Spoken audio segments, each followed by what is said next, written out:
Queridos, semana passada eu ministrei aqui sobre o ofício sacerdotal, né? Eu ministrei aqui sobre onde todos nós somos sacerdotes. Deus nos chamou, Deus te chamou para ser um sacerdote. Você, Antônio, se pudesse, não sei se dá para aumentar aqui, eu estou falando muito perto, aí eu estou com a sensação que está... Deus, né, nos chamou, né, o desejo de Deus é ter um reino de reis e sacerdotes. Fala para a pessoa que está do seu lado aí, ó, viu? Você não é pouca coisa não. Porque Deus quer que você seja um rei ou um sacerdote no reino dele. Sabe, queridos, e a principal função do sacerdote, qual é a principal função de um sacerdote? Que nós vimos a semana passada, é adoração. Como que é? Adorar. Isso, vamos lá, gente. Vamos, ânimo, porque olha, se você não se animar, olha, eu não sei, será que você aguenta a palavra de hoje? Será que você aguenta? Pergunta para a pessoa que está do seu lado aí, você aguenta aquilo que Deus quer falar com você hoje? Você está preparado para aquilo que Deus quer falar com você hoje? Então vamos fazer o seguinte, fecha os teus olhos, vamos orar mais uma vez. Pai, nós nos colocamos diante da tua presença nessa noite. Senhor, nós tivemos um fim de semana puxado, um fim de semana cansativo, uma semana cansativa. Mas, Senhor, nós queremos agora, Senhor, nos colocar, nos doar por completo a Ti. Nós queremos colocar o nosso coração diante de Ti. Nós queremos, Senhor, ouvir a Tua voz. Pai, eu oro aqui para que cada um nesta noite seja restaurado, seja revivificado, Senhor, nesta noite, em nome de Jesus. Eu oro, Pai, para que o Senhor renove as forças, renove o ânimo nesta noite, Senhor. Pai, nós queremos estar abertos para ouvir aquilo que o Senhor tem para nós. Nós abrimos o nosso coração a Ti, Espírito Santo. Nos edifica nesta noite, em nome de Jesus. Amém. Queridos, então a principal função do sacerdote é adoração, é adorar, né? Em qualquer reino, a função de um sacerdote é adorar. Então, adorar aquele Deus ou aquela divindade daquele reino, ou adorar aquele rei, enfim. No nosso caso, se nós somos chamados por Deus para sermos reis e sacerdotes, eu e você somos chamados para quê? Para adorar a Deus. Deus nos chama para adorar a Ele. Então essa é a nossa função. E nós vimos um pouco a semana passada sobre isso. Uma adoração que começa no intelecto, que atinge as nossas emoções, né? E gera uma satisfação, gera um prazer em estar diante da presença de Deus. E eu ouso dizer que se você não tem prazer em estar na presença de Deus, é porque algo na sua adoração está errado. É porque tem alguma coisa que você não está fazendo direito. E é sobre isso que nós vamos começar a falar hoje, e talvez terminar na próxima semana, sobre isso, sobre a adoração. Eu quero falar um pouco sobre a adoração verdadeira. Se prepare, porque assim como Deus mexeu comigo, eu imagino que Deus vai mexer com você nessas próximas 2 semanas. E não precisa faltar a semana que vem não, porque é uma mexida boa. Deus, né, Deus quer nos tirar deste lugar, Deus quer nos levar para a essência daquilo que Ele quer das nossas vidas. Mas eu creio que o Senhor quer abrir os nossos olhos para aquilo que Ele espera de nós. Então nós precisamos, para nós começarmos a entender um pouco mais, se existe uma adoração verdadeira, é sinal que existe uma falsa adoração. E o problema é que muitas vezes, eu e você, estamos tendo essa falsa adoração, ou essa sensação que estamos adorando a Deus, e na verdade não estamos. E a gente vai conversar um pouquinho mais sobre isso nessa noite. Então, uma falsa adoração, para que você grave um pouquinho aí, são algumas palavras-chave que nós vamos usar hoje. Então, para que você grave, né, se existe a falsa adoração, essa falsa adoração, a Bíblia chama isso de idolatria. Fala comigo, idolatria. Quando nós pensamos em idolatria, a primeira imagem que vem à sua cabeça, ou a primeira coisa que você pensa, provavelmente é aquele sinal que você começa em cima, termina aqui embaixo, vai de um lado, vai para o outro, ou aquele, enfim, é que está gravando, gente, não pode, né? Então, mas enfim, ou aquelas estatuetas, aqueles, aquilo que as pessoas reconhecem, não, isso daqui, eu tenho que adorar essa imagem aqui. Quando nós pensamos em idolatria, é a primeira coisa, não é verdade? A gente não pensa nisso. Por quê? Porque o nosso contexto é um contexto católico. A nossa nação é uma nação predominante católica. Isso é um cenário que está mudando, está tendo uma mudança, mas provavelmente você veio, ou seus avós vieram, de um ensino, de um fundamento, de uma base católica.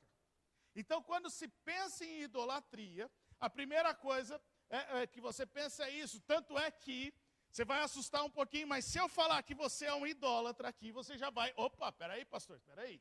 Está me chamando de idólatra? Não, eu venho na igreja, eu sou evangélico, eu sou crente.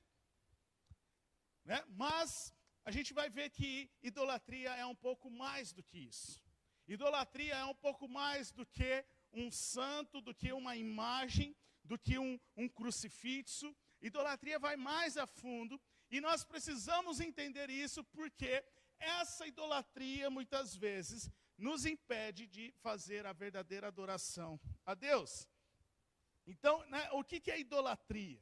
O significado de idolatria. Idolatria é amor excessivo ou uma admiração exagerada.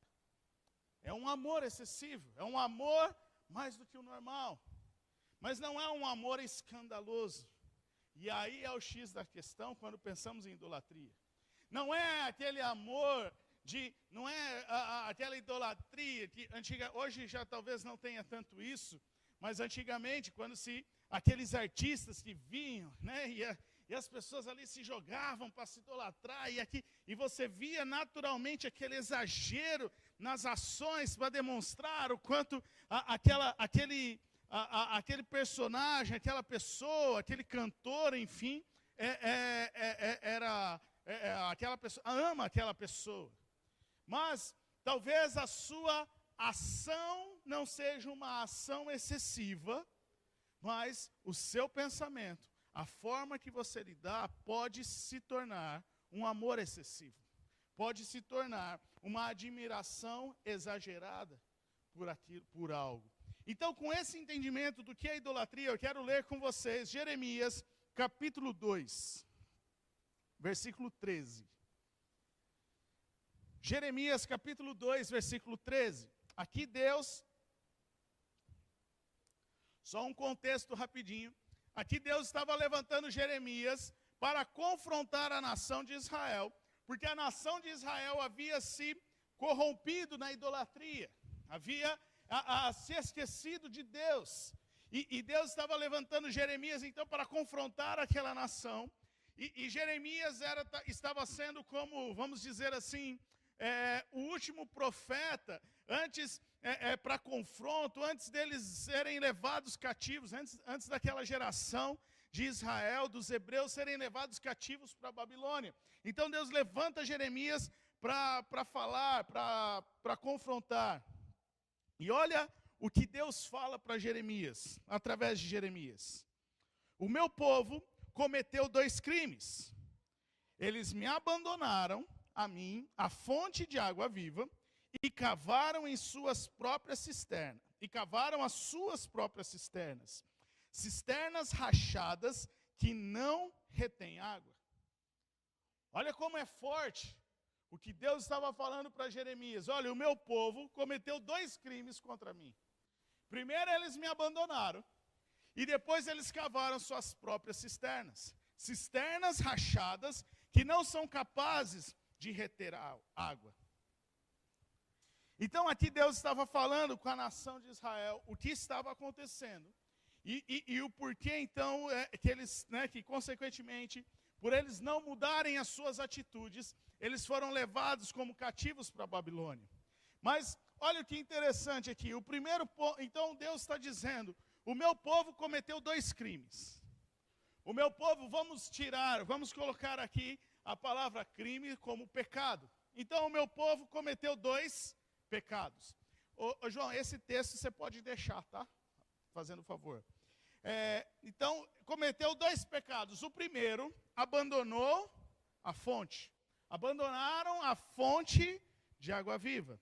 E o segundo, criaram cisternas rachadas. Então, vamos trabalhar aqui um pouquinho, né? Olha que interessante que que Deus está falando que eles me abandonaram a fonte de água viva. Você percebe aqui que está no singular, não está no plural. Está dizendo que é a fonte. Então, é uma fonte, não existe mais do que uma fonte. Existe apenas uma fonte que esse povo abandonou. Então, dentro desse entendimento, nós colocamos aqui qual foi o crime, qual foi o pecado, né? O pecado no singular. O pecado foi que o povo abandonou o Senhor. Fala comigo, abandonou o Senhor. Então esse foi o pecado que aquele povo fez, o pecado de abandonar o Senhor, né? Então, mas o que é? O que eles abandonaram? A fonte de água viva. A fonte, quando nós falamos de fonte é um lugar que tem água que nunca acaba. É uma água constante, é uma água que não tem fim, né? Ela é inesgotável. Depois nós vemos no Novo Testamento Jesus falando que eu sou a fonte de águas vivas. Eu sou, né, a fonte de águas vivas. Então, se eles estavam abandonando a fonte, eles estavam abandonando a Jesus. Eles estavam abandonando ao Senhor. Então aqui podemos ver que o primeiro pecado é abandonar a Deus. Mas, olha que interessante.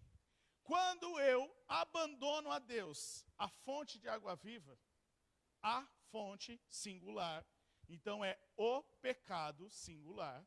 Quando eu abandono ao Senhor, então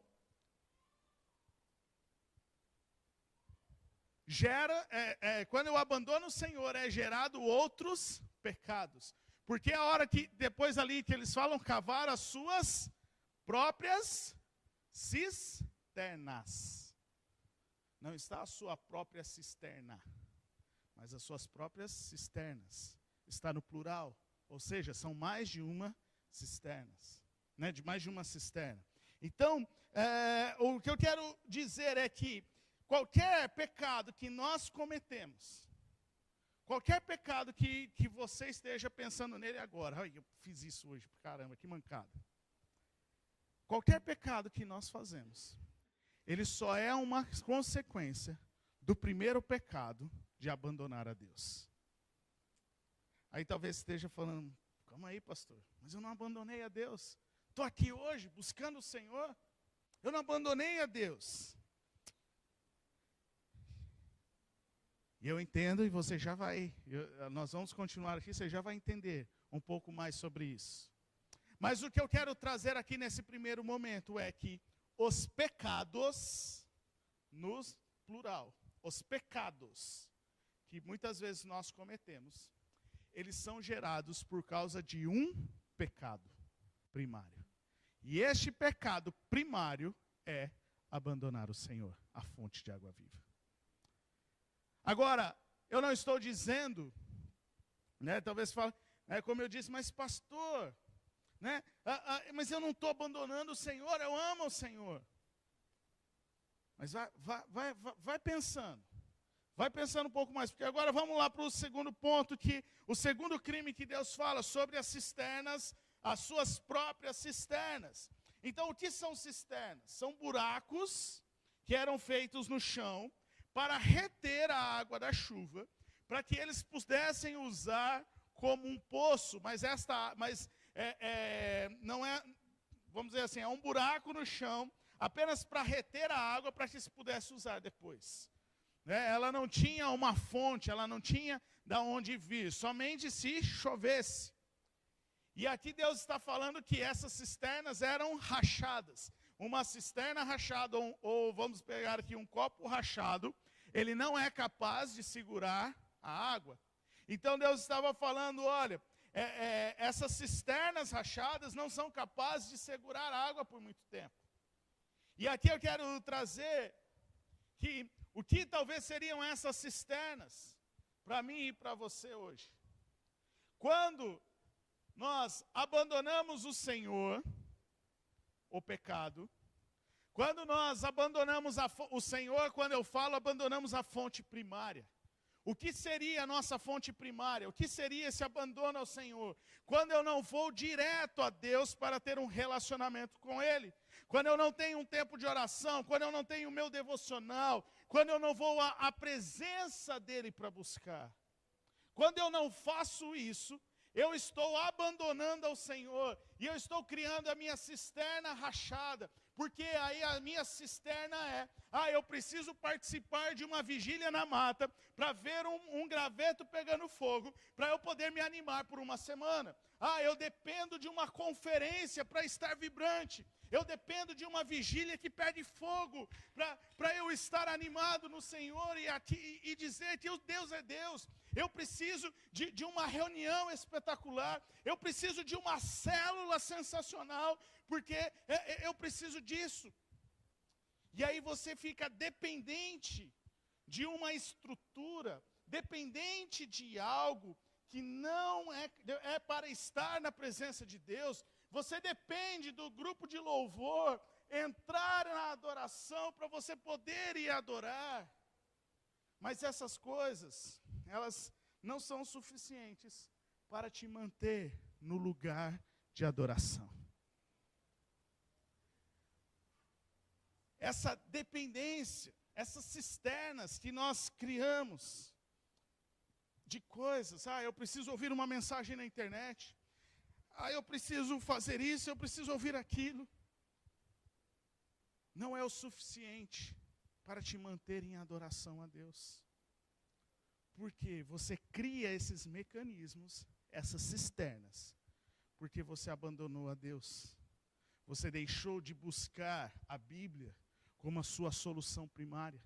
Você deixou de buscar ao Senhor a sua resposta primária. Quer ver o que é comum, queridos? Só para a gente entender aqui, porque eu ouço muitas pessoas falar isso. As pessoas falam, pastor, eu estou precisando de tal coisa, estou fazendo isso, estou fazendo aquilo. E a gente fala, você já orou? Não, eu já orei. Você já ouviu o Senhor? Não, eu já ouvi o Senhor. Mas o que Deus falou? Ele não falou ainda não. Não sei o que Ele falou. A gente ora querendo uma resposta. Você até vai para um lugar da fonte primária, mas você sai de lá sem ouvir o que Deus quer. Você sai daquele lugar sem ouvir o que Deus quer, porque você quer resolver o seu problema, você quer achar um texto bíblico que te atende, você quer achar uma palavra, uma pregação, um livro, ou alguém que vai falar aquilo que você quer ouvir.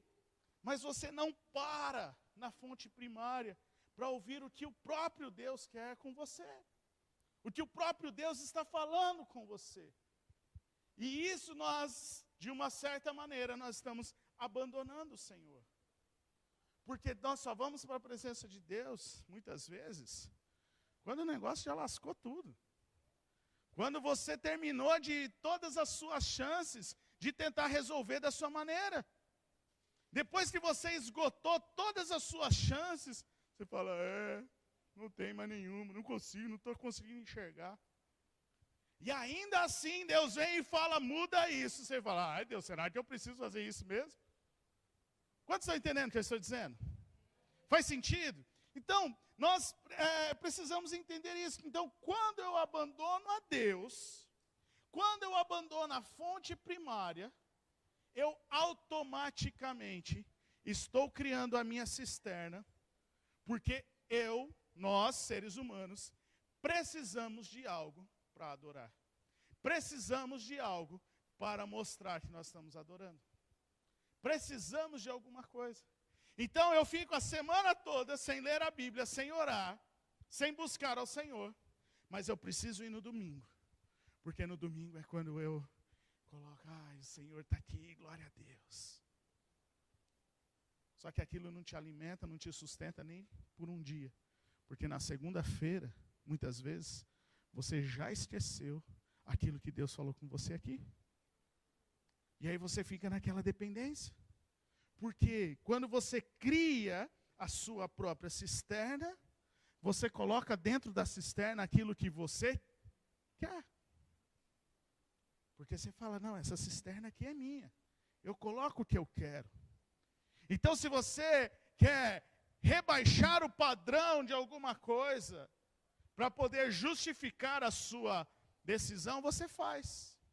Ah, porque tal pessoa, não, porque o louvor, não, porque lá o pastor grita muito na hora que fala. Não, eu não vou mais lá na igreja, não, porque o som é muito alto. Eu vou ouvir pela internet quando passar, porque não sei o quê.